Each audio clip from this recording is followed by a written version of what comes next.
I'd like to call to order the select board meeting for Wednesday, November 9th. It is 7:01 p.m. and we have all present. Can we start with the Pledge of Allegiance?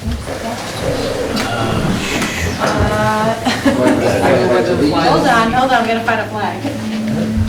They didn't call it? No, I think they took it out. For Veterans Day, maybe? All right, well, we're going to... Mike's gonna look. Oh, no. Oh my gosh. Pull it down, look at that. There we go. I pledge allegiance To the flag of the United States of America and to the republic for which it stands, one nation, under God, indivisible, with liberty and justice for all.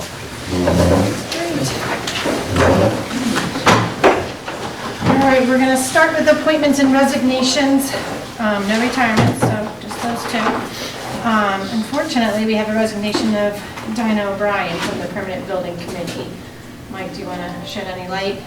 At the last meeting, Dinah submitted her letter of resignation. Unfortunately, asked her afterwards if she wanted to rescind, but she did not want to rescind that. Okay, so we're going to... Did she? Go ahead. No, please. I was going to ask if she gave a reason, if there was a cause for it. Yeah, it came up as an issue over Grants, donations. grants, donations, and what gets added to the project and what doesn't. And it was just really a discussion point, and the building committee eventually voted not to look at adding $1 million into the project, stick with what they had. So what is the process going to be for? Anyone that is interested in being on the building committee should send in a And do letter. they internally pick a chair? How does that work? The building committee picked a chair, yeah, when they reorganized. Madam Chair. I just wanted to thank Dinah, and she's going to be missed for the reasons, you can watch some of the meetings and you can understand it, but she was a great asset to this project, and she will be missed, and that's pretty much all I have on that, so. And Dinah, if you're watching me, if you want to reconsider, we'd love to have you. I actually spoke to her. Mike spoke with her. I know I called her. I spent 45 minutes begging for her to come back, but she said she's gonna take a break for right now.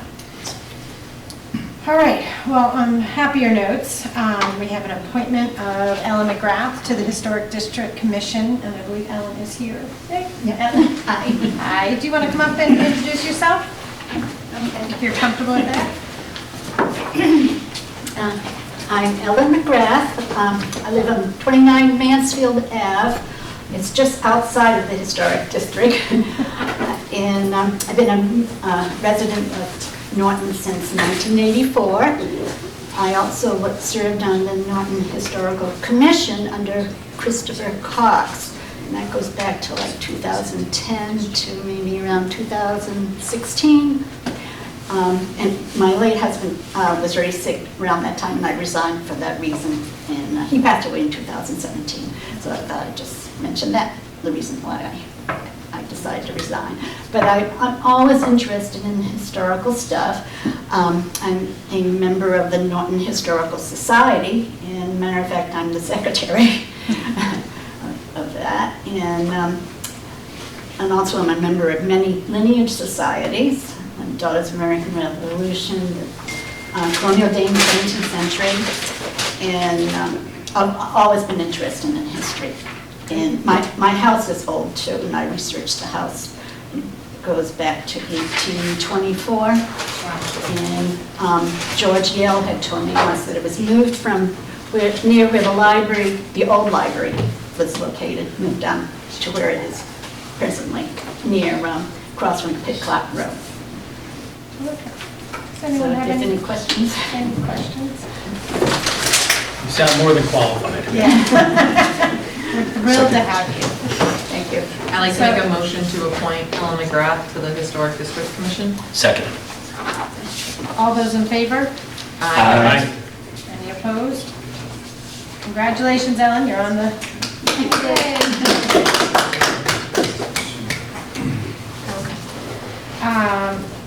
Next, I'm very excited that we have Maria de la Fuente Martinez, I said that right? Is an appointment to the Planning Economic Development Director. So Maria, why don't you say a few words? Yes. Thank you for having me tonight. We have the camera moving. I get my steps in. Thank you for having me tonight. Like you said, my name is Maria de la Fuente. I guess formerly now, work for the town of Sharon as their planning and engineering specialist. I've been there for a little over a year and a half, and in that time I'm mostly focused on, well, Sharon didn't have a planner before, so I've led the efforts of enforcing the master plan. Mostly what I do there is grant writing. I've gotten over $2.17 million in grants in that year and a half. Some of those have been Safe Routes to School funding for one of our elementary schools. We've gotten a bike share program, which is the first in the suburbs, so that's really exciting. We're going to see how that project fares. And we've got technical assistance for small businesses. I work with the water department on the PFAS treatment, fleet assessment for electric vehicles, really anything that you can get a grant for, I've applied for and work with other departments. So I'm very excited to be here in Norton, and this would be a little more of a step up. You guys actually have some commercial and industrial, which is really exciting. Sharon is 70% open space, so that's why we really honed in on ecotourism. So yeah, oh, and I'm also getting my master's currently in public administration. So trying to understand the town from all angles, and very happy to be working with all departments and looking forward to the position. Thank you. Does anyone have some questions? Mike, do you have anything to add? Well, just as you could tell from the things that Maria was just rattling off, a lot of them are things that we're doing. So when we were interviewing Maria, that came to mind right away. Yeah, we want that PFAS we're thinking about, we want to do this, we got our bike trail, and so, Safe Routes to Schools, that's one of our targets under Community Compact, so. Zoning? A lot of the same things. Madam Chair. Maria, this is a dual role. It's obviously planning, but then economic development.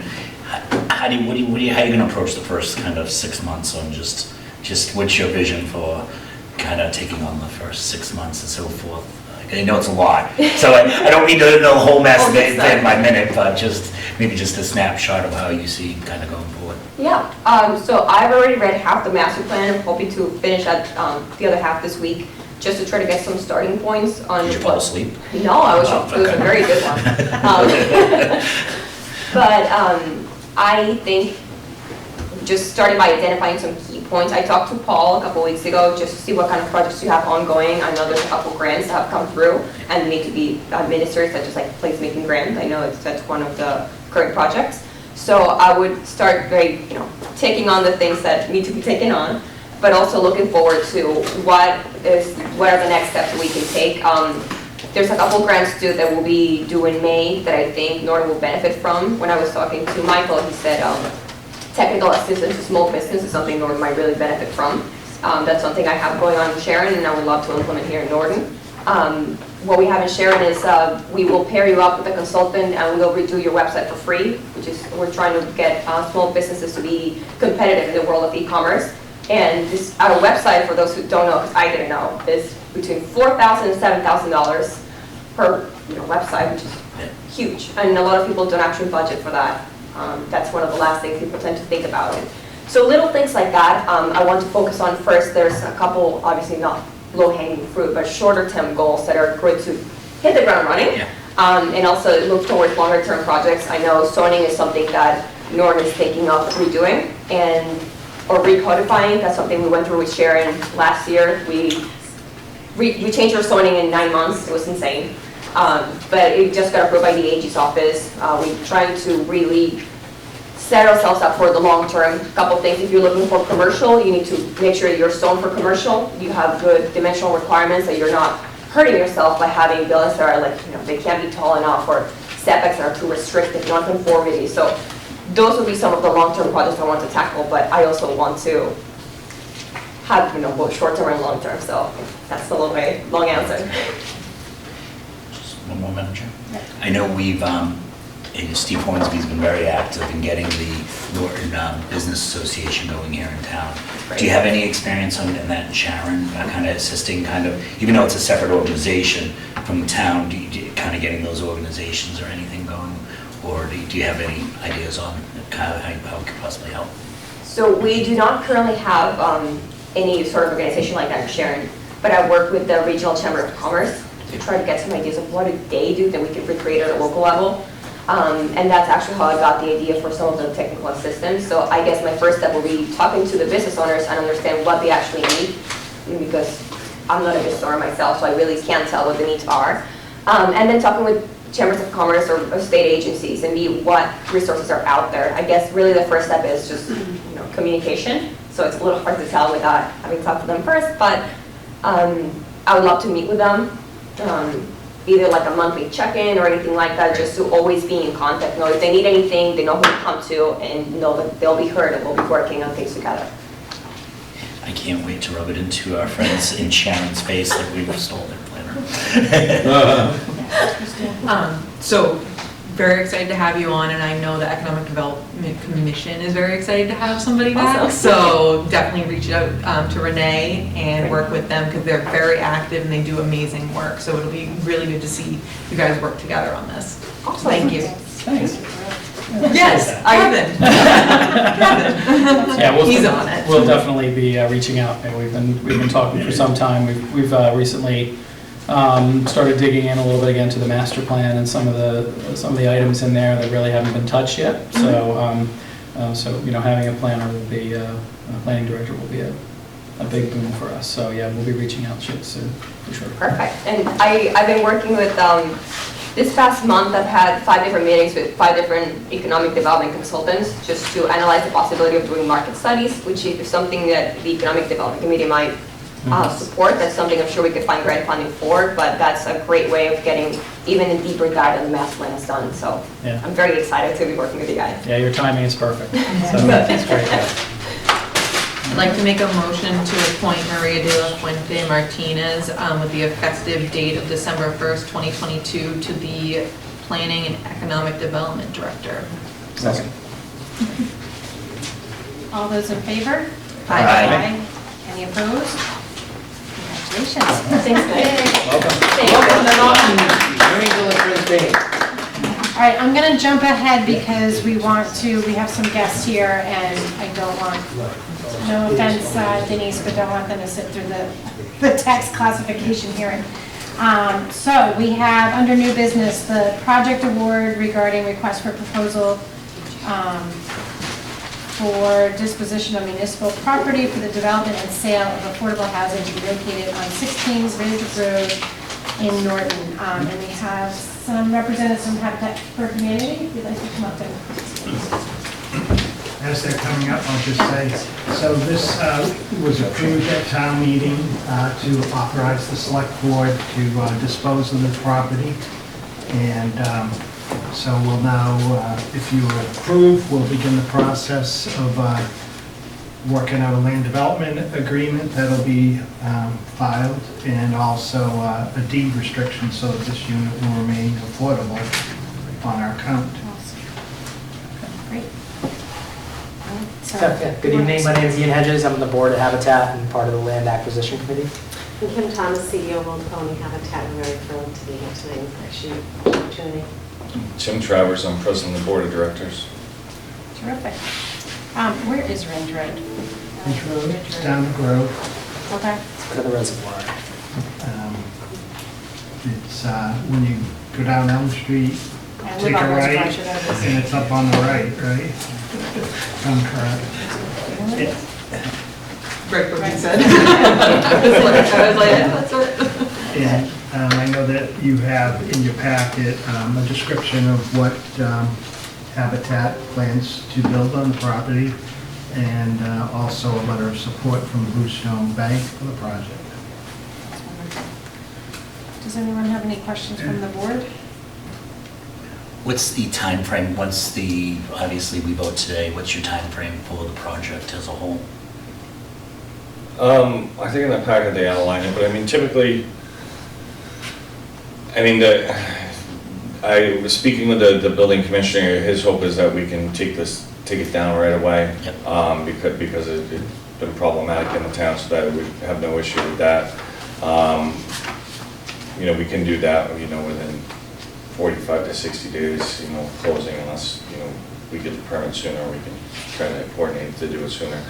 And then just really, as far as, picking a partner family or fundraising for it, and weather conditions, probably be a spring '23 build, get the house torn down, get the site secure, and then once the weather breaks, build in the spring.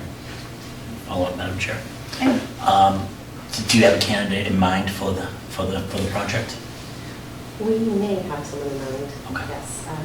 We'll be opening it up to families to apply. We do have someone that's been in for a few years. Okay, great. Very Look for the hearing about the And do whole you project. do, how do the donations in terms of furnishing the house? I know they have like a resale store, I don't know if that's. So, part of we that? have the REIT store, and that's on Route 1 in Attleboro. So Right. we take in donations that we sell back to the community to put into the operation of the store and also the home builds. So we'll, maybe the families could shop depending on what their needs would be, but we get donations. Bedrock Granite has donated granite for our Attleboro Zone and kitchen cabinets and landscaping. So we get a lot of the brick and mortar donated and services and in-kind support. And then the furnishings would work with the family, moving them in and helping them that way as well, and getting donations. So we have a lot of great community support rallying around Attleboro, and I know we have the same for here. Any other questions? So we have to vote to approve it? If you're comfortable, vote to approve and authorize me to sign the deed and the land development agreement that will be put on file to make sure that the property is always an affordable home. Got all Have we that? done? Yeah. Have we So moved. Have we done a land development agreement Have you formally? said- So moved. We have, okay.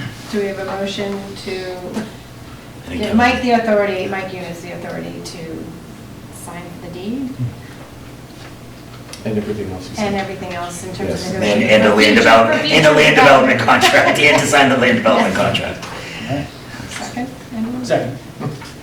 All those in favor? Aye. Aye. Any opposed? Excellent. Well, congratulations. We're looking Thank forward you. to it. Thank you very much. Thank you. Thank you. Thank you so much. Appreciate it. Thank you. I appreciate it. Thank you so much. Oh, Thank you very much. Appreciate it. Thank you. Okay, thank you. Thanks for I'll be coming. right back. Thanks, Matt.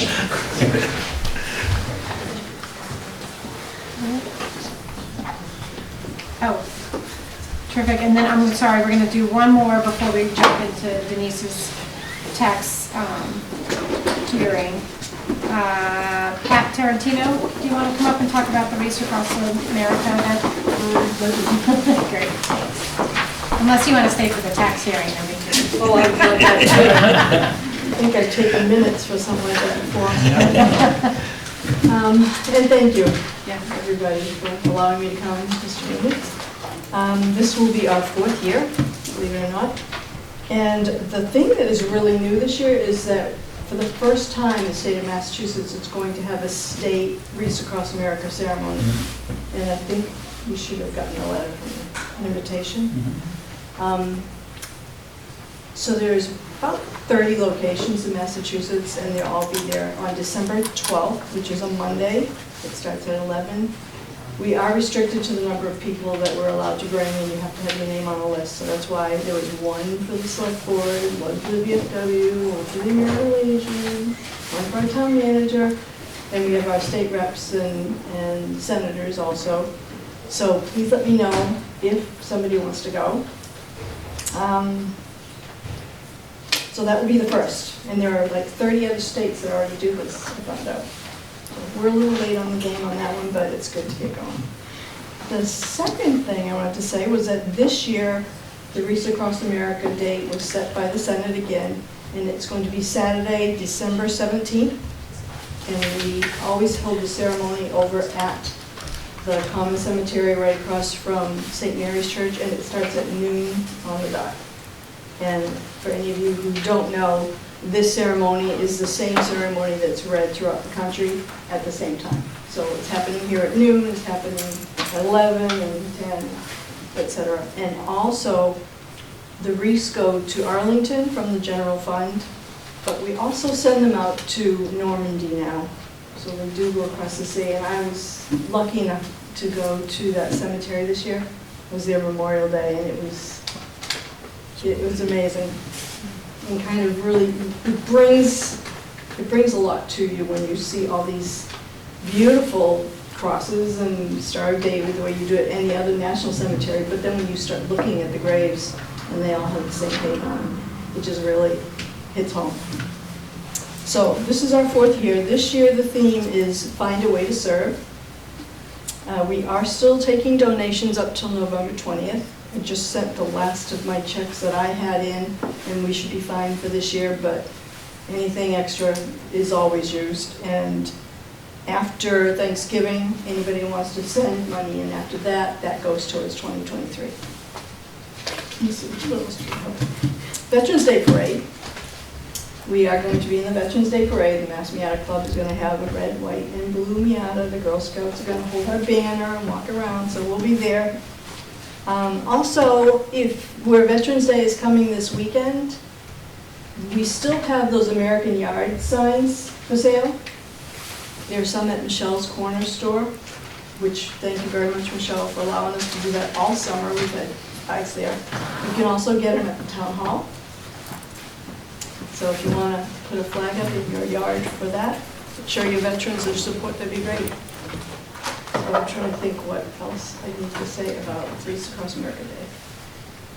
Yes, ma'am. How do we want to donate? Is it via the website, send you a check? You can send a check to Estelle. You can also go online. It's wreathsacrossAmerica.org/MA0108 to get into Norton's fund. Otherwise, it'll go into the general fund, which is not a bad thing either, but a little bias there. Thank you, Christine. Thank you for all that you do. Yes, Thank you. appreciate it. And Thank Michael you. came out last year, and it was great fun. Yeah. Rain or snow, mostly it doesn't matter what the weather is. Our veterans were out there in all weather, and we can do it for an hour and a half. Okay, thank you. Thank you. Thank you. Peter's it too. All right, now we're going to go into new business. Denise, you are on deck. Do we want to pull a table or?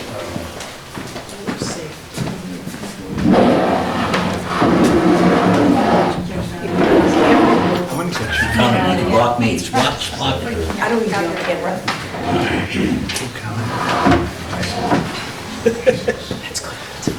Go up tight to that podium, baby.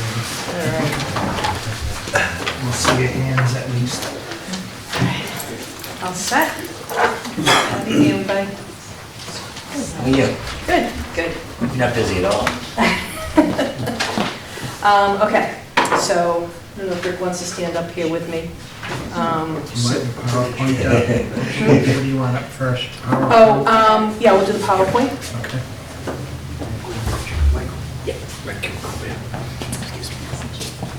We could grab a table if you want, or chairs, table and chairs. Thank you, sir. In my workout today.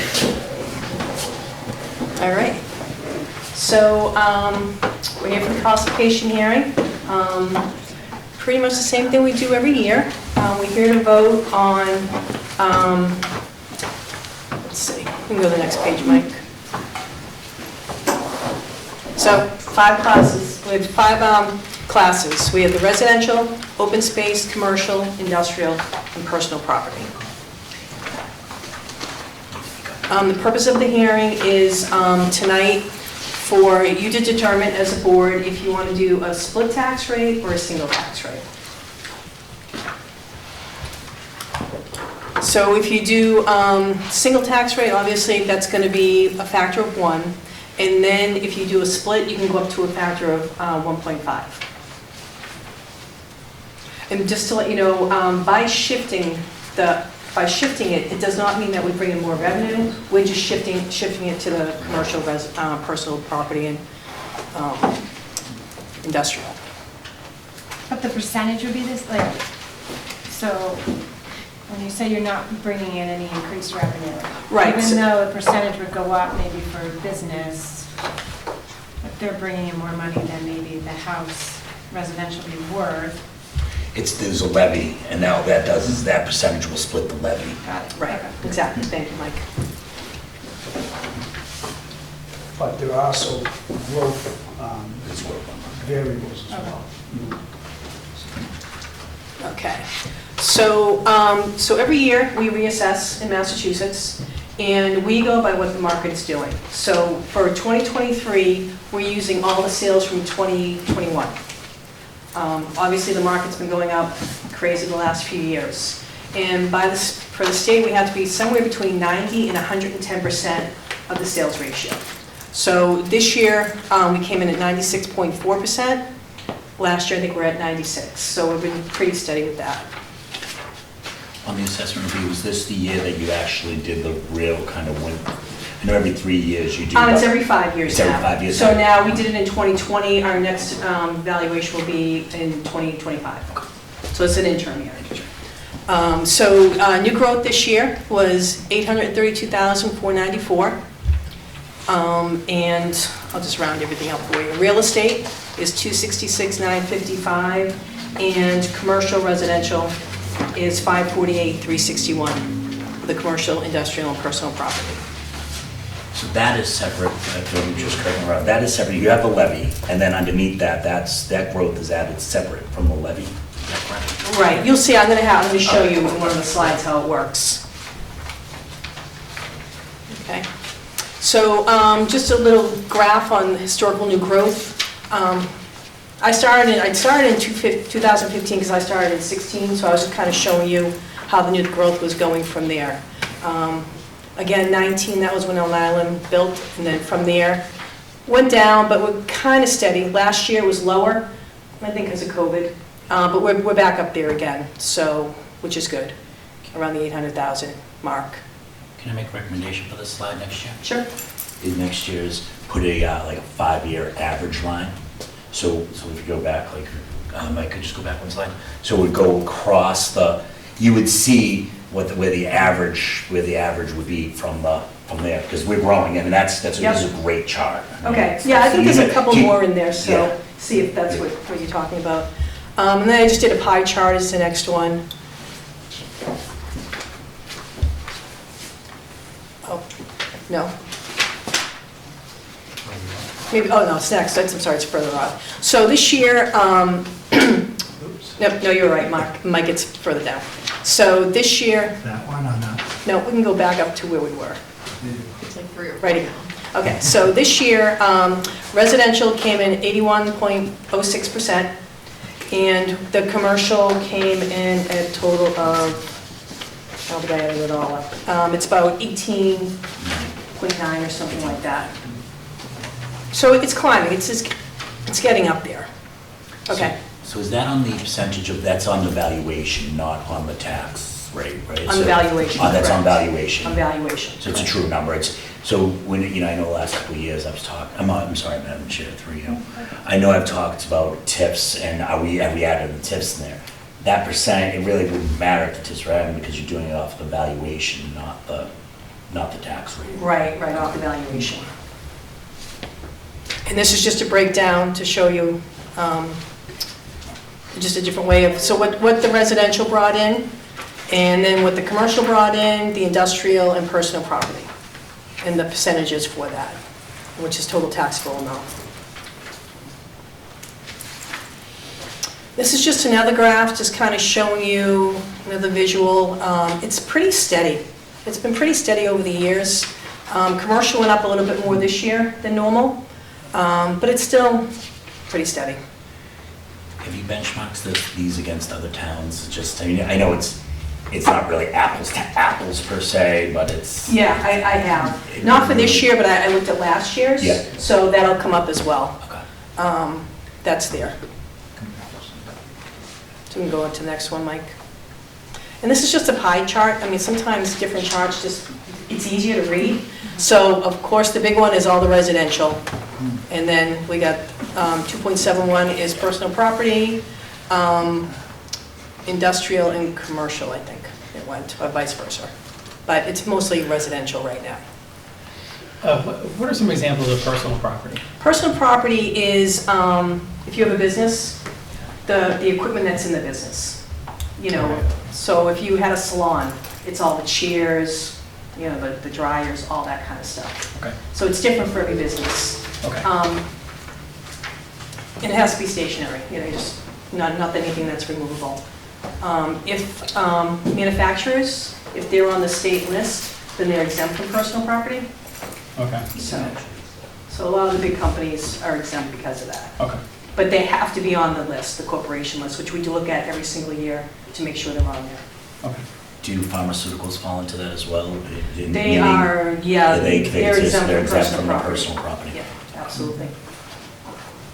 Thank You know, and they do that because they want the businesses to come in. Invest in So business. that's one thing they're giving back to them. Okay. And is this kind of what you were talking about? This kind of a chart, you want something different?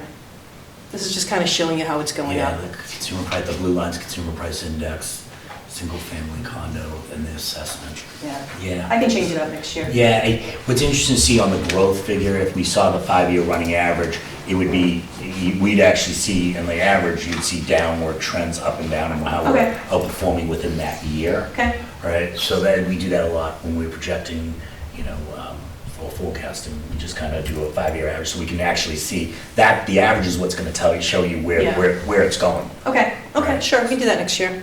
Mike, Just the blue line's not the consumer price index. No, the blue line is the. Industrial. Thank you, personal I appreciate it. I was like, why is the consumer price index on here? I know you said that. Thank you. Yeah, so it's a commercial, industrial, personal property. That makes a It's lot the more blue one. sense. Thank Yeah, you. so how it goes up. Yeah, and then, you know, the condos and residential obviously have been going up, but not like the commercial. But then, I guess this is an unfair, right? Because if you do it, you're looking at the total lot, and you're doing it by a single-family house.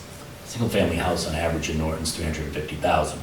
A building is going to be 6-7 million. Is that accurate? So you're gonna always be, there's always gonna be a separation of line there, because the valuation is always gonna be on the commercial side. Have you looked at what the growth of, we know that in '21, residential growth, I don't know the number, right? You probably have it, maybe it grew 20%, or whatever the number is. Last year was average about 10%, this year it's about 13%. So, okay, 13%. What was the commercial valuation growth rate? That's gonna be less than the residential. Yeah, I don't have that off the top Because of my head. that's, one of the things that I see here is, we know residential's through the roof. A commercial valuation is not growing as fast there. And they get an artificial, from what I see here, our valuations are through the roof, so our rate's gonna be going down. Right. Therefore, they're gonna get a tax decrease in a way, because their valuation is increased, because we have one rate. I'll let you continue, and then I'll Okay, finish this. all right.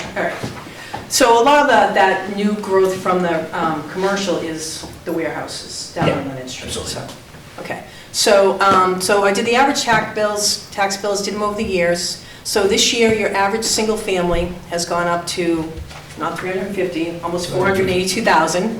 Wow, we're no longer that sneaky down community, are we? Not at all. The condominiums are about almost 63,000.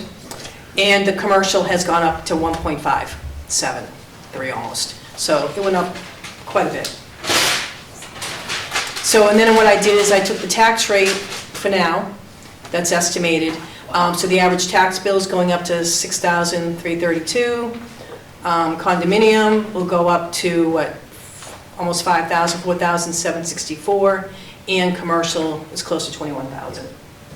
this, So that answers your question, right, Yeah. They went up quite a bit. yeah, it did. So you're looking at, I mean, this has got, since I remember in the last 15 years living in this town, I don't remember that valuation difference increasing and dropping that rate. Right. I mean, everyone thinks that it's just the rate. It's not just the rate, it's the value. That's a segment of the levy. That's the value, That's yeah, right. that's the value, that's the average value Valuation. of all the buildings that we have, Right. and then we divide it by how many, Yep.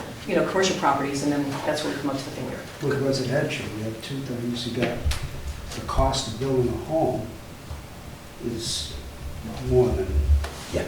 a lot more. So, that's gonna factor in, that's 13% new growth. The average home to build is more than a home that's been And you have in this, the neighborhood for 35 years, 40 years. How do we? we have quite a few new houses that are selling around that price range. Right. Actually higher. By the way, if I can get a house to that price range, the house is being built to that price range, I'm in. Yeah, absolutely. But let me ask this. I think there will be an adjustment. I think that's high on this. I think there will be an adjustment down. How do we control that? And, I mean, I know it's about the levy and this, but then just that What, the spike- average single family, you mean? Yeah. We can't control it. That's not controllable. No, it's not controllable. It's gonna, but the markets would dictate that would probably come down. If they do, but so far, I'm not seeing it. Okay. So these are sales from 2021. We still have all the sales from 2022. The market's still going up. 23, it depends, they're all over the place. I mean, there are houses that's still going over the asking price. Yeah, I mean, So- the inventory is growing now, Yeah. right? With inventory growing, it's, Yeah, I don't see the values going down anytime in the next couple of years. Okay. We'll have to wait and see what happens with the market on none of this. none of us have a crystal ball. Yeah, exactly. And the thing to remember, if the values come down, the tax rate goes up. The tax rate goes up. So the tax bill, Yes. because people will think, well, if my house goes down in value, I'm gonna pay less in taxes. No. No, The tax rate will go up. we'll go up. Yeah, it's all on the levy, right? I mean, the only way you control the taxes is that you say, instead of the 2.5, we're not gonna take the 2.5 this year, we're gonna take 1.5. That's the only way to really lower taxes in regards to this, but I'm not recommending that. I'm just saying that's really the only way that you can adjust it up or down. Yeah, probably. That's all I could think of. Okay, so this is just, gives you an idea if you shifted the tax rate. So I just gave you a few of them, but I do have, Mike has the other sheet that has the whole thing, 1 to 175. So if we, at 1, we're at $13.15. If we shift it a little bit to .05, the residential will be at $12.99, and commercial will be at $13.81. Shift it to 110, then you'll see how it's going. The residential goes down and the commercial goes up for the tax rate.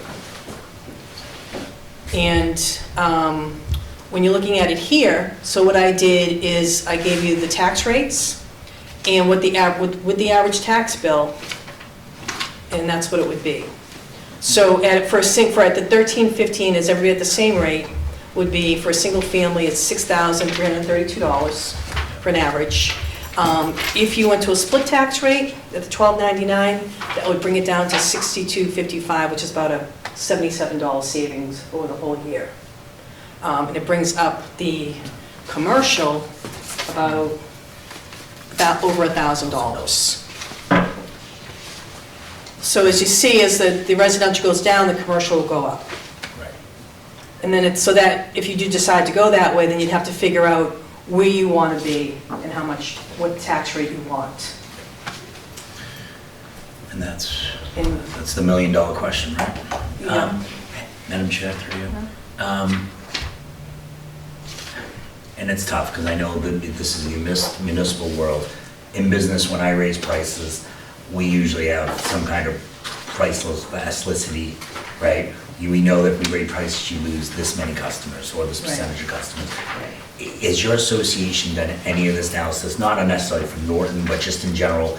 Typically, when you see increase in commercial rate, your impact on commercial businesses, this. We know that there may or may not be impact on commercial, but So I did do a little research this year, and I checked a few towns. So there's 351 city and towns, And I think there's about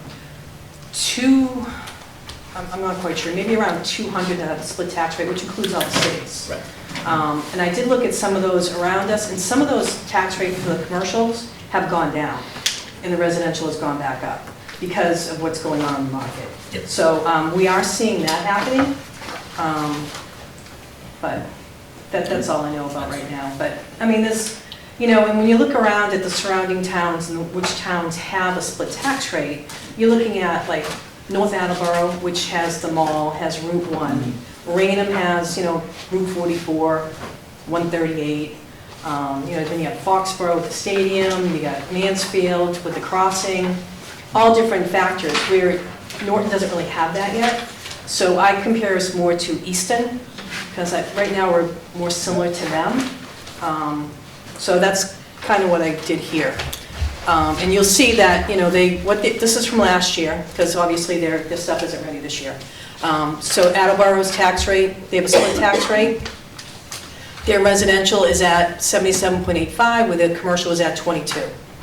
Easton,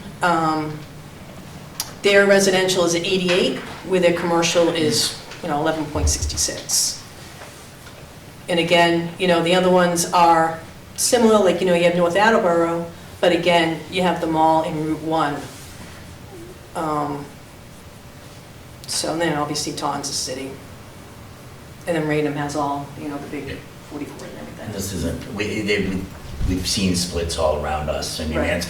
Mansfield does a unique thing. They basically have a split rate and they rotate it between year after year. So this year is commercial. Next year is residential. They swap that Oh, is that higher what rate. they do? Because Yeah, I did notice that their commercial went down. Yeah, so what they do is they swap their rate every Okay, year. So okay. they have a higher rate for this, and then 1 year residential gets that, and last year, because of the valuations, residential got it, and people were ready to take Okay. pitchforks to the city hall. So, yeah, so that's, Yeah. I think it's hard when they're going back and forth like that for the homeowners as well, It's, so. they do it consistently, so Yeah. there's a level in when you do it consistently. Yeah. Like, it's coming. Next year, they're gonna be at a higher rate. Yeah, I've never heard of anybody doing it that way before. I mean, I'm sure they do. I've Yeah, just never there's a tried couple it. of towns around us that do that. Okay. So. All right. These are our 10 top taxpayers. So Commerce Way is Horizon Beverage. Then East Street is the apartments. 192 Mansfield, I believe that was Auto Parts International, and they have a new owner now. Of the property. Yep, and then Leonard Street, they still have the properties down there, and so on and so on. Norton Glen's the apartments. Okay. Could you just go back to that one slide right there? So you don't show on this is obvious, the business slide. You're saying the value, right? So, yeah, you just did the value that that's the value we're taxing them on. That's what they're valued at right now. They're taxing, because in Iowans, 200 million, their value's 200 million, but we're only taxing them on the 11 million. Right, they've got the TIF. They've got the TIF in place. Right. When that TIF comes off in, what, It would 13, go up. 11, whatever, it's gonna go right up. How many of those have TIFs right now? I'm trying to just go do my head. I don't know off the top of my head, let's see.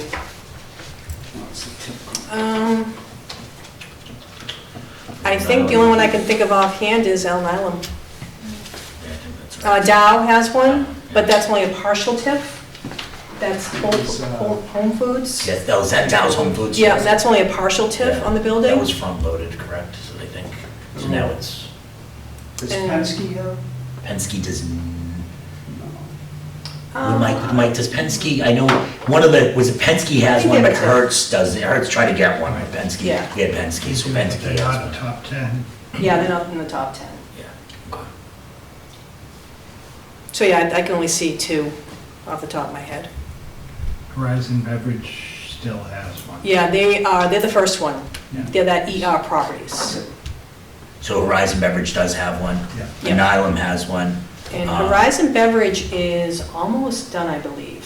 It's getting there. I think that's why you see them number one now, Yeah. because they're at a very, very low percent right now. so they went right to the top. So Leonard Street B5 owner would be Blue Star. That's, yep, Blue Star, so that's a collector, that's a. that's 2 parcels right there. I think there's an extra parcel I threw in there, just land. So that wasn't really worth that much. So that taxes versus the value is not really accurate per se. That's what we're taxing them on, but that's not the value. So the value for the first one is the 67 million. The taxes on that 67 million at 883 Yeah, I just. at 13.15. When you look at the island, you're like, oh, it's $11 million. No, that valuation's $2 million. We're giving them a very big discount because the value, right? And that goes for, what have we seen, at least 4 companies on that list. There's a higher valuation. Right. So. And then, when the TIFs end, and, they're all starting to get lower and lower in the amounts, and then the island's not going anywhere, I don't think, so it'll be good in a few years. Agreed. Not with what they put into it, so I couldn't imagine. Okay, open space. We do not have any open space in Norton. All of our land is through the land preservation. So it's something that we have to, comes up every year, but we don't have any of it. Not that I'm aware of anymore. It's because it's all transferred, all the open space is transferred to conservation, correct? It's either in conservation or it's in the land preservation. From land preservation takes ownership of it. Yeah, it's donated to them or how they obtain it.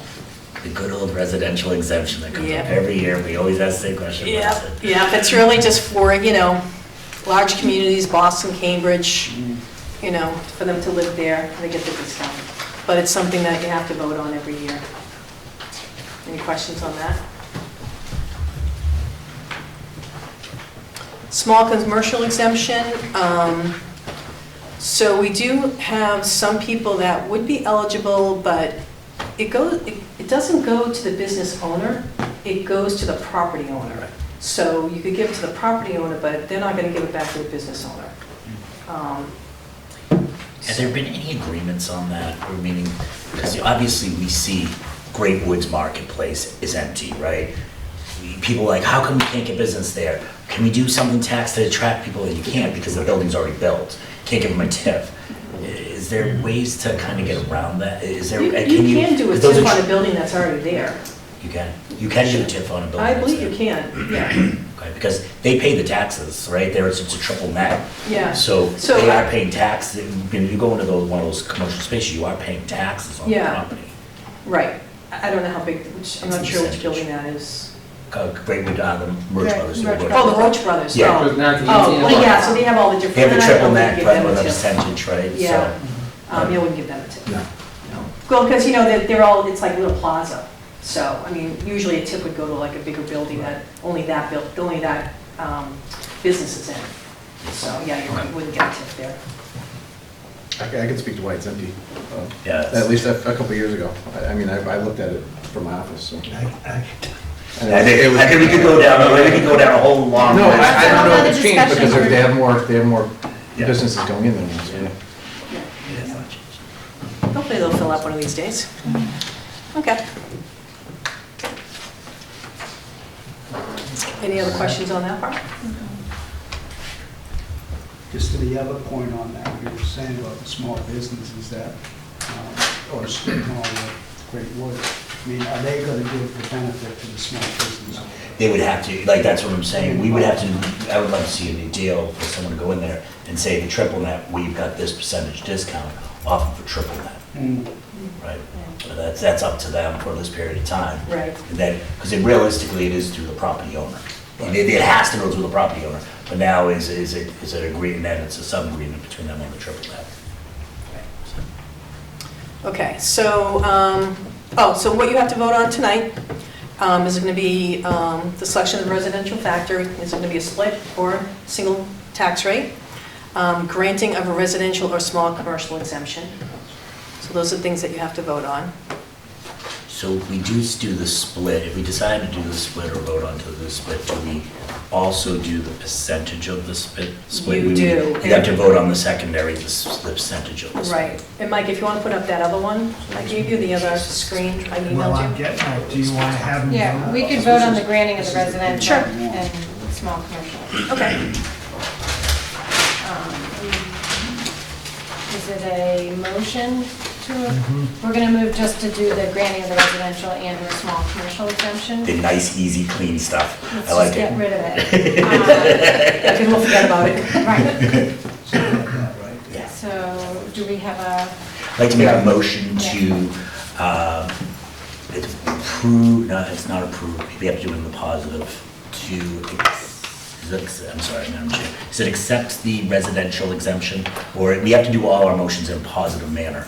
So it would be to not, no, it would be to approve a residential exemption. okay, it would be. I'd like to make a motion to approve the residential exemption for fiscal year 23-24. So you want a residential We exemption? don't want it, right? It's just a positive motion. Oh, okay. And Yeah, I don't know. so we have to do a positive motion, and If we you- basically want to vote. If we don't want it, we have to vote no. No, you vote yes if you don't want it. No. Mike's, right? Yeah, you Vote vote no. yes Vote no. if you want. Vote no. Okay, because I have to do positive, so you were saying, like, we want it, and then you have to vote no. So, maybe every year, this is the same debate we do every year. I'd like to make a motion to approve the residential tax exemption for fiscal year 23-24. A second. Now, do we have to do these individually? It would probably be clean. Go ahead, Denise. I'm confused. It sounds like you're voting for it. Right, We- but we're- No, you always make the motion to vote for it. What we have to do is then deny it. I gotcha. Okay, I'm staying out of it. It's got to be a positive. It always, the motion always has to be in a positive. Okay. And every year we do the same thing, like, no, we don't want it, but we have to do it in a Okay. positive manner. All right. All those in, Was there a second? Yeah. yeah, there was a second. All those in favor? All those opposed? Aye. Nay. Nay. I got it. Any abstention? No? Okay. So it does not pass. What's small? And then the small business one? Small business exemption, and this one is Same same thing. It's a small business exemption, same thing. I'd like to make a motion to approve the small business tax exemption for fiscal year 23-24. Second. All those in favor? All those opposed? Nay. Okay, so it does not pass. So now we're done. Yeah, nice try. Is there anything that you want to say about anything? or- Okay. And So now we have to We do have to do that, we have to do And this. now it's split or, No, yeah, now you have to vote on that. And then, so Mike, if you could scroll down. Page 16. Oh, this is- So this is all the different scenarios that you can go with.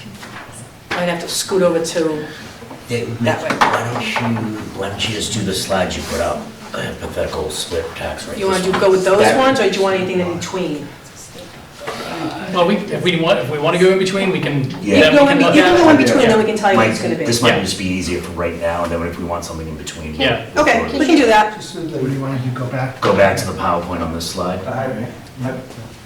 hypothetical. and you'll make a recommendation on what you think the percentage will be? Like, I need someone to, Or what do you mean? Like what the tax rate will be? yeah. So we'll go back to the slide, I'll show you.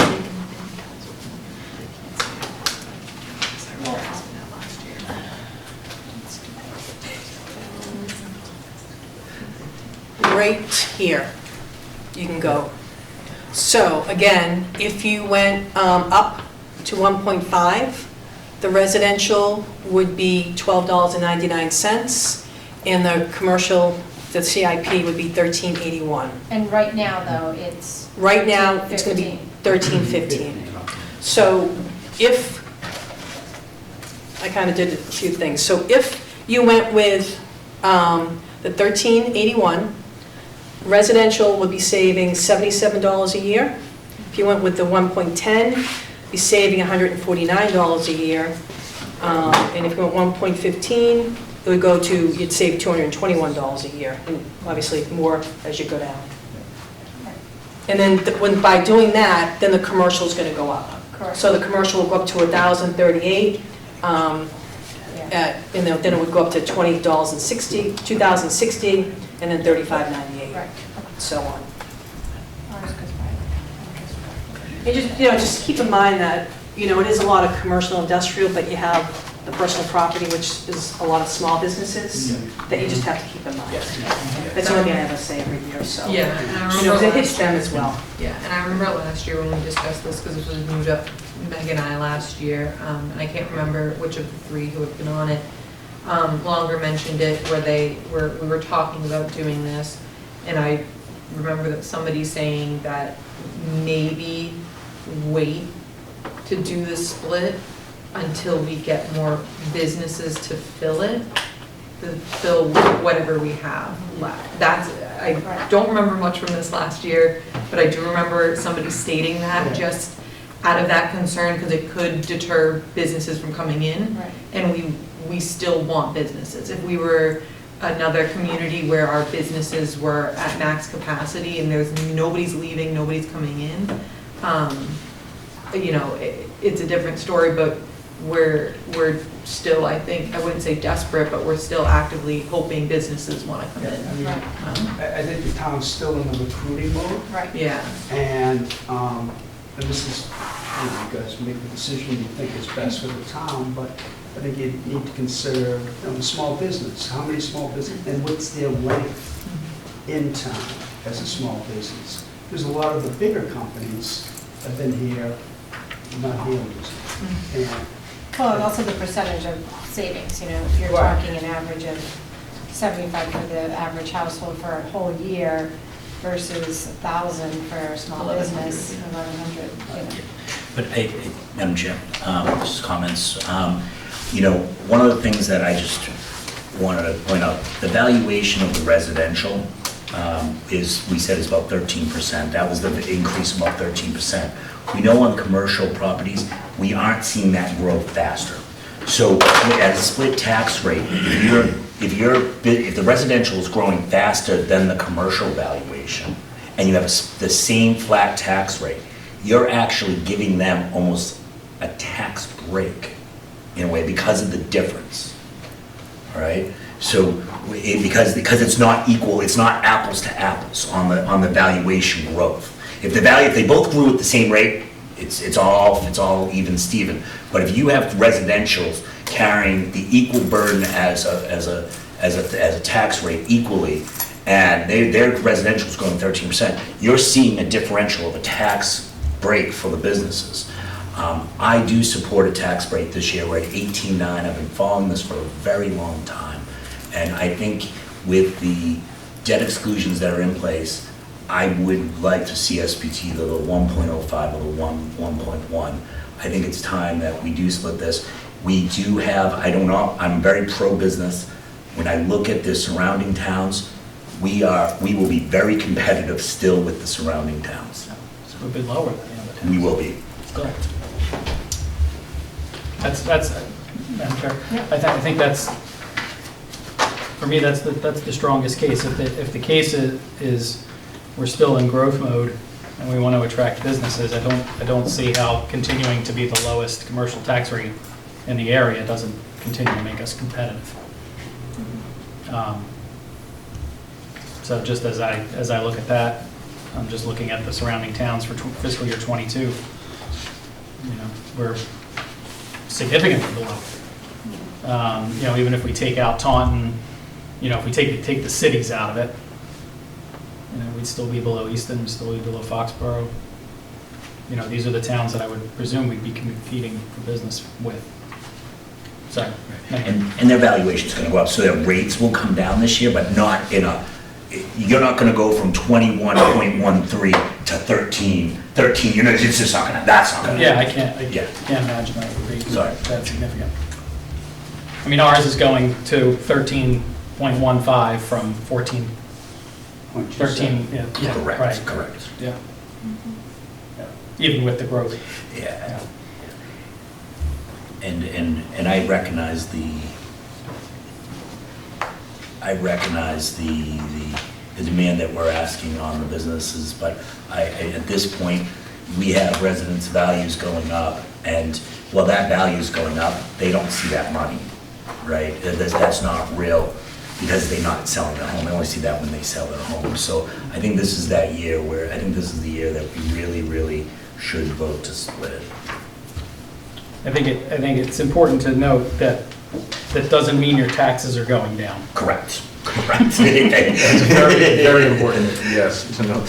So, right, if your value of your home went up $100,000 and your tax rate goes down $1. If we stay the same, if we, right, it's just how the valuation. The dollars out of your pocket are likely to still be more. Yeah, yeah. Yeah, Madam Chair, I mean, I've always been behind splitting the tax rate, but I think doing it too much at this point would be kind of shooting myself in the foot, so I'd recommend the lower the better at this point. So would you do the one, Madam Chair, may I ask, fellow, may I ask Steve a question? Would you do the 105 or the 110? I believe the 110, 1.10. Would you recommend probably the 105 is probably closer to what you want to see? Yeah, I would recommend the 105, I mean, at this point. Because my personal belief is we don't know what's going to happen next year or the year after with the economy, and I mean, things could continue to skyrocket, which I believe they're going to, valuations are, but financially, everyone's going down, so I think a small adjustment would be proper at this point. Madam Chair. And I think in a completely unscientific way, sort of dipping the town's toe in this water, I think, might be a good idea to start small. Again, nothing really to base that on, other than... Shocking, we don't want to shock the system. We don't want to shock the system, so, yeah. So, I think I'd be agreeable to the shift to 1.05.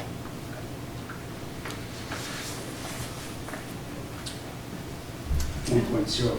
1.05. Yeah, no, 1.5. That's a totally different goal. That's very top in order.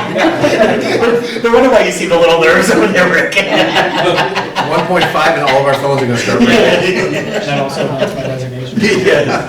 Do I have a motion? I think there's a two-part motion. It's first, motion to split the tax rate for fiscal year 23-24. So I'd like to make a motion and then the actual. The percentage. Yeah. I'd like to make a motion to split the tax rate for the town of Norton for fiscal year 23-24 to, that's, period. Second. Period. I'll second. Okay, all those in favor? Aye. Any opposed? Nay. Any abstained? No? Okay. So that passed. Round two. Okay. Yeah. I would like to make a motion to split the CIP shift to 1.05 for the tax year fiscal year 23-24. Is that accurate of the way that I just put it? Fiscal year 23. Fiscal year 23. I'll second that. All those in favor? Aye. All those opposed? Any abstentions? Abstain.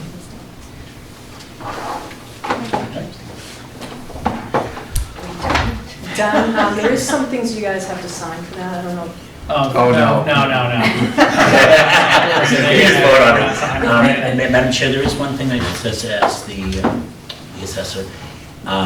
We've obviously had a lot more commercial space and industrial space and trucks in there.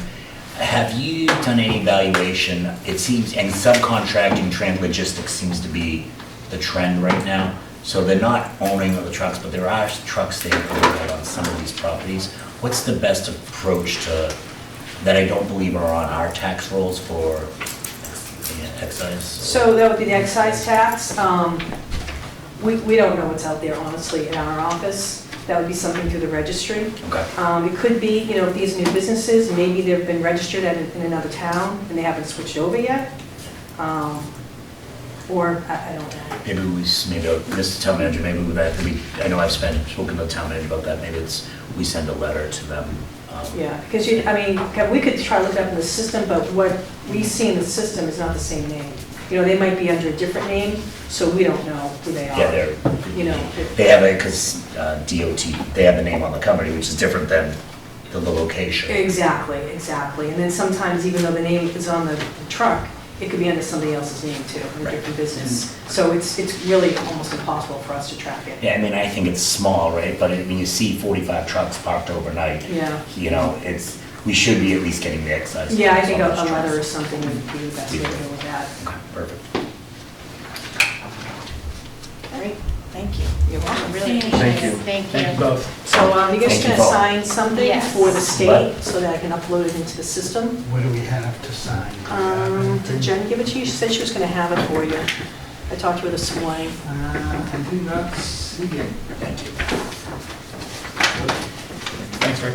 Thank you, what you guys do. I mean, we know this, you guys put out. Thank you for being there. It looks like you come here, you do a presentation, it looks like, okay, yeah. I know you guys are working all year on this stuff, so. Just sign on the chair. Good, we don't have to sign it. Is that the one that has to be notarized? Yeah. It's all mixed, it's all mixed. No, that There was something that Baldwin has to sign. Where my stamp is? I could be wrong, maybe they changed it.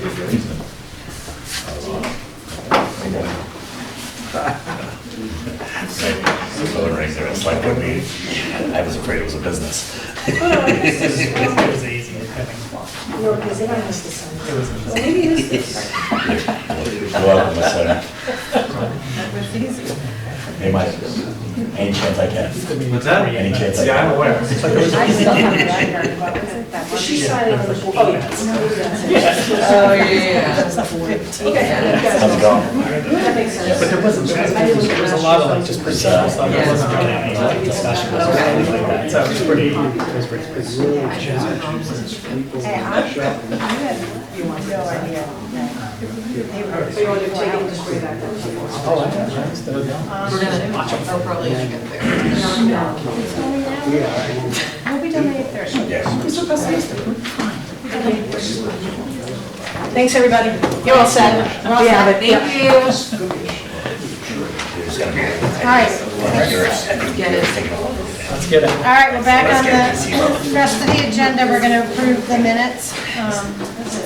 I'd like to make a motion to approve the minutes for April 27, 2022, October 18, 2022 executive session, and October 26, 2022.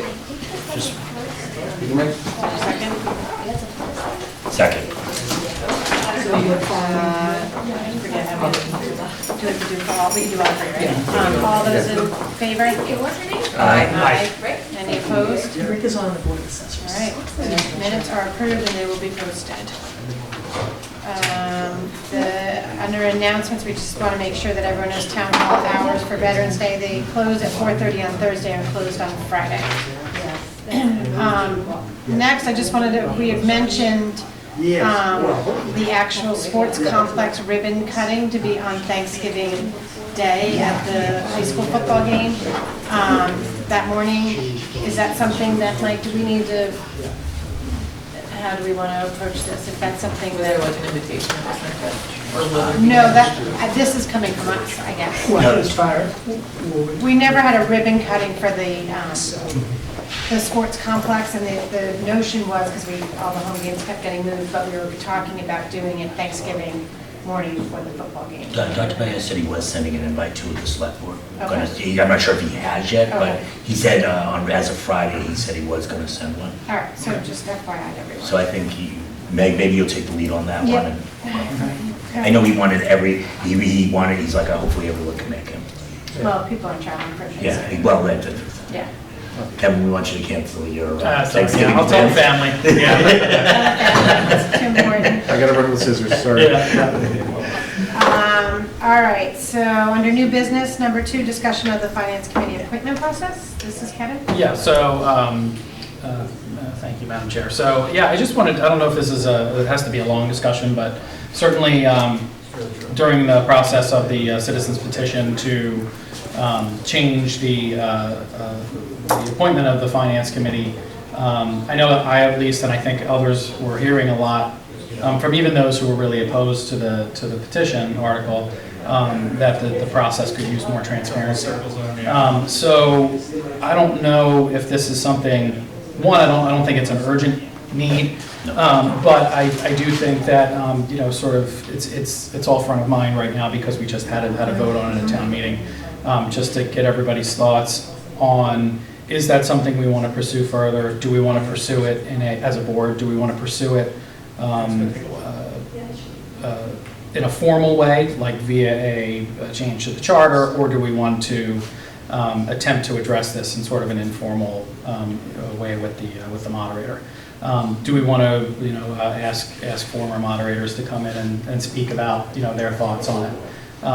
So I really just wanted to open it up for discussion on everybody's thoughts. My personal opinion is that shedding a little light on the process would not be a bad thing. But I also want to steer clear of getting into any territory where, we are imposing on the moderator, any requirements that were voted, were particularly voted against at the town meeting. So that's it. I just wanted to throw it out there. Like I said, it's front of mind for everybody, so that's why I wanted to put it on the agenda. So. No, Kevin, thanks for putting this on the agenda. It's sometimes when you lose things in town, most people think, he's going to be angry, or people like have a certain belief system. It's not. It's, I think all of us do this. We don't do this for the money, that's for sure. We do it to try to bring change. In my eyes, I think that more transparency was one of the major reasons why I wanted to see that change. I think there is, I think discussion, and maybe it's not through a charter change, maybe it's just a letter, just a request for the moderator to consider maybe some ideas. I did speak to a former select board member, Jack Conway, and wanted to get his feedback and thoughts on just how he thought he could improve the process or so forth. One of the couple of things that he recommended, which I think are great, that's why I'm reading it, is when VimConspot opens up, the moderator posts and shares online, town website, and requests vacancies to be announced at the next 1 or 2 meetings of the select board, school committee, and planning board, going for the biggest audiences. Posting is open for a minimum of a period of 30 days. Once the moderator completes the interview selection, they come to the next scheduled select board meeting to inform the board of the outcome and allows any questions or so forth. This allows the moderator to obviously keep his power the way it was designed, but it also just kind of lets the town know how it's going on, lets us know if the position's open, allows more people to maybe apply or so forth. I thought the feedback was great from former select board member Conway. And I really think that maybe some of these suggestions, maybe this is a thing, maybe we either invite the moderator to come in, maybe just have an open discussion, maybe we send a letter, and not in an aggressive manner, just, these are suggestions. We can't, the moderator tells us to go, go have a nice walk, they can. But, I've never met a moderator from Bill to Walter that have been open for feedback. Oh, yeah, no, I don't think they would have any. Yeah, I would probably recommend either a. So maybe on an agenda item on a light meeting, and probably we'll have one in the near future. We can invite Walter to come in and just sort of give some feedback as results and thoughts. Yeah, so Madam Chair, through you, I think getting it out there is a good idea as well. I don't think any of that addresses the transparency issues, though. Even having the moderator come in and say, this is who I picked and why. I think the concern, I'm not going to speak for Kevin, I'll speak for myself, was that the selection process itself wasn't open. And that would be something I'd like to discuss too. So we're not going to solve it tonight. And thank you again, Kevin, for putting it on the agenda. I'll put it on make sure that we keep our eye on it. I think it's a good suggestion. Okay. Thanks, everyone. Thank you. Heather McKibben is not here tonight, so we're going to move that to a future agenda item. Updates on town hall, senior center, and community. Just wanted to let you know that registered in the central register now is the bids for the senior community center Support center. Support center. Can we get an acronym for that yet? SC square. We'll get there. Sub bids are due November 30th at 2 PM, and the general bid deadline is December 14th at 2 PM. So moving forward on that, and. So this is happening, like it or not, huh? Yeah. Yeah. And the town hall will be later in the winter going out to bid. What's the separation on, why is the separation on them? I know that they worked very well on cutting projects and stuff, so why are they separating them on the bids? Is it just the amount of work to put a bid together? Just the timeline on design.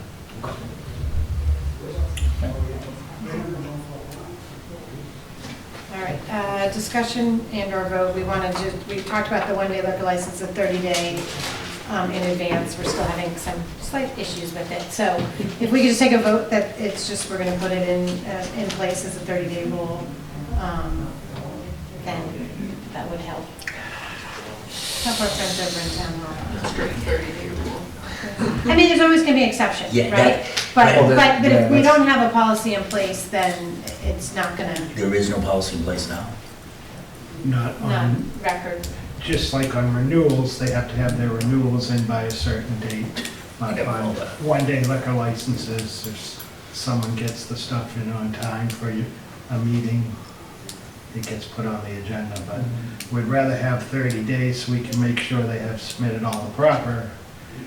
And some of the exceptions might be with the rental and the ELP, you know, Right. if someone might not be quite 30 days, but we don't want to hurt their ability to rent out and have a one-day liquor license down there, but any private events. So what we can do is for the typical venues, we can have a letter go out just saying, we have updated our policy, and just, reinstate this, we can put it on our website, we can do all the communication on it. I would definitely support the creation of a policy. I don't want us to get so stickler to that policy that we're just kind of handcuffing ourselves. No, but people are starting to really. People run busy lives, right? That's, We do, so. I would like to make a motion, so do you want to? Do we need to vote on it, or can we just send a letter and do it? If you vote on it, it would be Easier. stronger.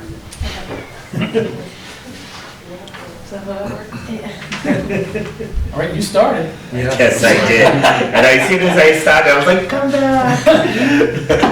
I'd like to make a motion for the creation of a 30-day, Do we have to put the exceptions in there too? I mean, that's what I'm going back and forth on. I mean, Maybe- who are we gonna make exceptions for? Is there a list? Is there reasons why we're gonna make exceptions?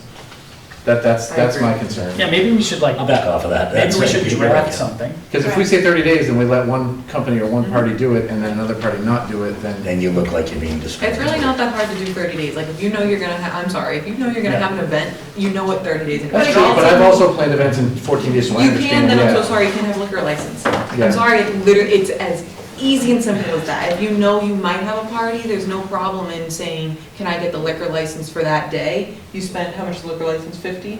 $50. You're gonna be paying more than $50 on alcohol, so it's okay, it's another 50 that's in there. That's just, So maybe we go back to, we do send some sort of letter just to the normal people that are doing it.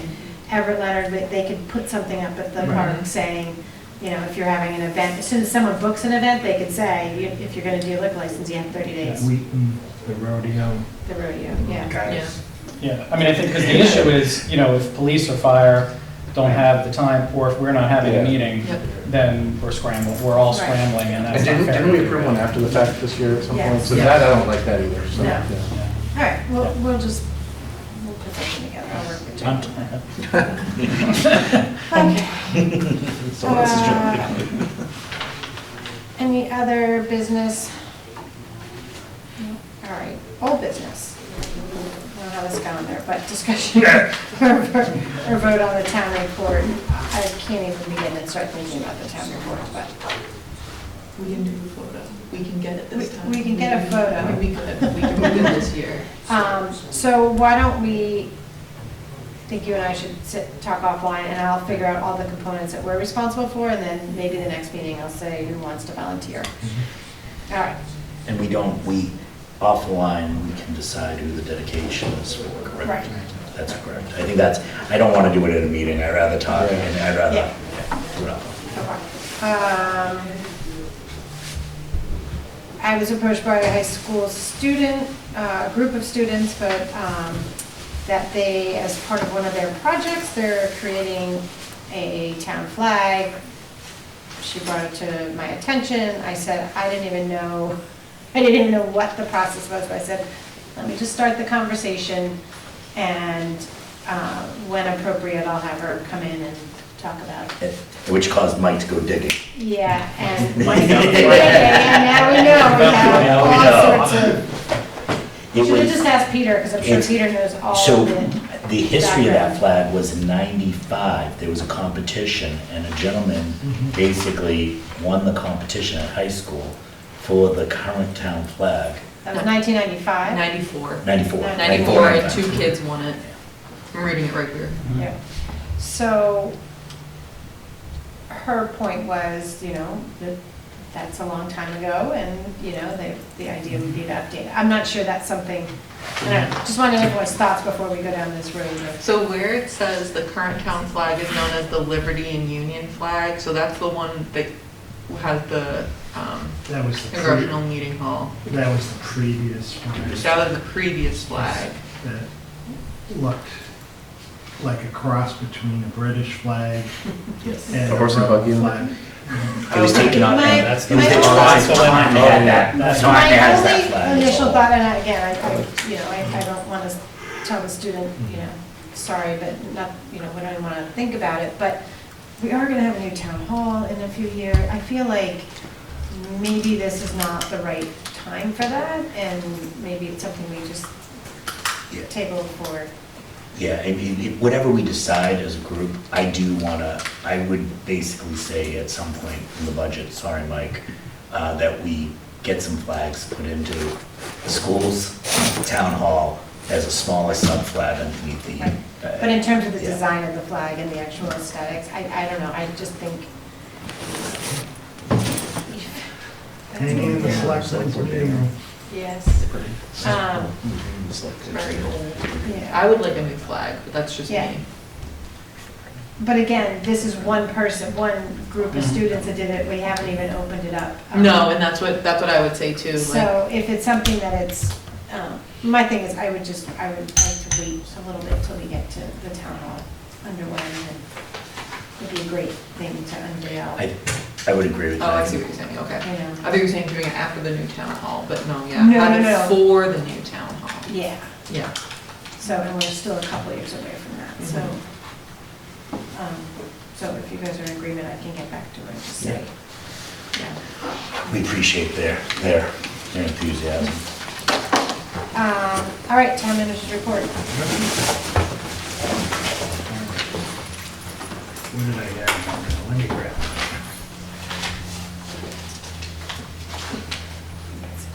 So just the first thing on the report, the SEMRIC meeting that's on the 15th, it's strictly up to you guys what you want to do. I know like Easton voted to have a rep go, so that way you wouldn't have to have a quorum there. It's up to you whether you have members that want to go or if you just want to have a rep. I'll leave that. But if members want to go and we don't have a quorum, is that a problem, or can you just? Well, Yes. Unless you designate someone to be you'd the have to rep. designate someone to be the rep and then. But they can still go to the meeting, but Yeah, everyone can still go. Right. Well, do we have a quorum going? I will not be there. I should be able to. I cannot, because I'm going to be in Springfield. I definitely can go. You can? I can attend. Everybody's always looking at me. But we could just designate. I think I can go, but I would say, yeah, why don't we just designate That- Christine, for example? And then if we all don't go or can't Or go, all show up or go. Christine's show the up. only one that has to go. See, I'm okay with that because I have meetings every night that week, so Yeah. if I could, That's if we could fine. designate Yeah. Christine, yeah. Yeah. I don't have every meeting. I would like to make a motion to designate Christine as our representative, our voting representative at the SEMREC meeting on November 15th. Second. All those in favor? Aye. Any opposed? All right, congratulations. You know what, Congratulations. You get to hang out more. And I will try to go. I just don't know if I can. Well, it's okay, I have the voting right now. So the other issue I had was the funding for COA van. We did have one that we were looking at for $95,000 and they sold it from under us. And so the town belongs to a consortium that the police and Keith buy vehicles from. And they do have some vans that we could put an order in for. So I'd be looking for $140,000 instead of $95,000. Wow. So, Madam Chair, Mr. Tennant, so I understand, so we're supposed to be saving money through this consortium? I just, yeah, is that, I mean, is that the going price for a van, or what's the? A van with a lift. Passenger van that's. Why were we so far off? I don't know why that other one was so Cheap. cheap. But that's why it's gone. What do we do without the clear undercoating? You snooze, you lose. Yeah, we'll look at some of those things and see what we can cut out. So we have to approve, do we have to vote to approve? Do they currently have a van? They don't. They need a van. They should have a van. Mike, this wouldn't be done through town, that much increase wouldn't be through town meeting? The vote to increase that much wouldn't be done through town meeting? No, we're using ARPA funds. ARPA funds. Do we have ARPA funds left for that? I thought we pretty much. $794,000. Didn't we approve? We use $718,000. we use the county funds. Okay. We use the county funds for that other project, so that left our regular ARPA funds. And it sounds. And we already approved the 95, right? Yeah. Yeah. Yeah, so we So have to we're approve just another approving 45. 45. I'd like to make a motion to approve $45,000 increase to be used for the COA van out of the town ARPA funding request revision. I'll second. All those in favor? Aye. Any opposed? Okay, we got a new van. That van looks good too. Just an update on the Carroll advertising settlement agreement. You know, we have the chairman's signature and the chair of the planning board signature, and they're actually before the state outdoor sign board tomorrow, seeking approval to put up their sign, so They're not waiting around. moving forward. Mike, can the select board have a discussion regarding those mediation funds? Meaning, do we have the right to dictate where those mediation funds, because they're not general, they're not general, it's not general money. Do we have the right to direct where those funds are used? Yeah, I'll check with the town accountant, but they do go into the general fund. So I'll check with him and see if you would have to appropriate them to some purpose. Yeah. Madam Chair, I'd like to really make that kind of our priority, because arguably that could be $1 million that we could either put to some programming within town or citizen resident programs or whatever. So I would like to just definitely follow up on that. And just one last thing, I did let the planning board and conservation know, and anyone else, rec commission or anyone else, that the upstairs meeting room now has been wired, so they could have live meetings from that room upstairs if they wanted to. I know conservation used to meet in that area. I don't know if planning board ever did. I think they did. So it's available. Anyone that wants to have a live meeting can broadcast out of there. All right, select board's report mail. I'm going to cheat. I think I had 2 announcements to make that I've been staring at all night. I was wondering what you were doing. All right, go ahead. Skip right over it. So we'll go back to announcements. So the Norton Community Lions Club is doing their Purchase a Light annual memorial lights event. You can purchase a light in memory of a loved one's life. The cost is $5 per name. And then for each name purchased, a light is lit on the memorial lights tree at the Norton Town Common. And then a reading of all the names will be held during the Norton Festival of Lights. If you want to submit a name, call or email Tammy Morrissey, and she's at 508-269-5927, or you can email her at tsn, as in Mary, 758@aol.com, or you can just talk to any Norton Community Alliance member. Which I am also a Community Alliance member. You stole my thunder because that was one of my, that's what I know, so that's good. So there you go. So you can talk to Michael. Or Tammy, or you can mail a cash or check for $5 to the Norton Community Alliance, P.O. Box 2071, Norton, Mass. 02766, and make sure if you do that, you include the name of the loved one you would like to have remembered. The deadline for this is coming up soon. It's Wednesday, November 16th. Yeah, second announcement. The Attleboro/Norton YMCA Teen Center is having an open house on Tuesday, November 15th from 5 to 7 p.m. at the downtown branch in Attleboro at 63rd North Main Street. This event is for parents, teens, and community members to meet their amazing staff and learn about the new and exciting happenings at the Teen Center. They'll be on hand to answer any questions, and you can share ideas about how they can serve the community. There will be refreshments. Oh. There will be refreshments. There will be other Teen Center members and their families there. Any questions, you can contact James Bartell at 508-222-7422 or J. Bartell, BARTELLE at attleboroymca.org. That's it. I just have one thing. I'm sure you all have heard about the incident that took place on Saturday at the Norton High School football game where one of the officials had a heart attack.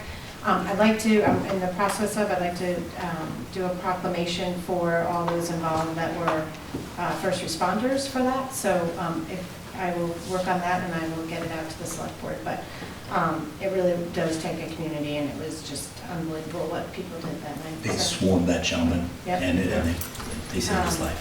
So pretty amazing stuff. And then the only other thing, which is part of the next agenda, I just wanted to, They just have. You have something? Okay. Yeah. If Okay, you go ahead.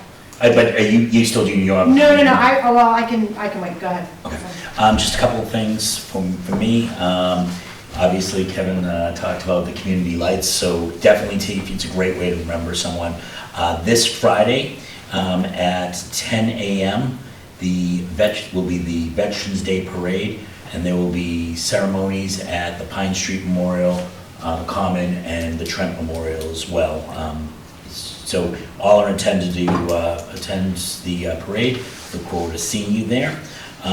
Also, just personally, and I have decided to, this isn't just dirt on my face, this is actually, I'm not shaving for Movember for men's health, awareness for men's health. I'm taking, the police department is also doing this just in consideration. These guys already had my beards, so I tried to drag them in, like, oh, you can just do my thing. So, but we do have a link that I'm personally trying to raise some money for men's health issues and prevention of men's suicide. So where can we donate to you? To donate to me, they will be actually at Movember, and there's a link on my Facebook page that you can. Cool. Great, thank you. That's it, thank you, Madam Chair. The only other thing I wanted to bring up, so can we just determine the dates between now and the end of December for the rest of the meetings, just so we make sure I don't think there's anything that has to happen budget-wise, or just want to make sure we're all. So the dates that I had written down from Jen are November 16th, November 30th, December 14th, and December 28th. Okay, I would say we don't need two more in November. So the 16th, next Wednesday, you do have a joint meeting with the Housing Authority. And if you know anyone that's interested, we do have one applicant. If you know anyone that's interested, have them send in a letter of interest. It's just that one position, right? Correct. So that's next Wednesday. Yeah. Okay. And then we said the 30th, and then we said the 14th and 28th.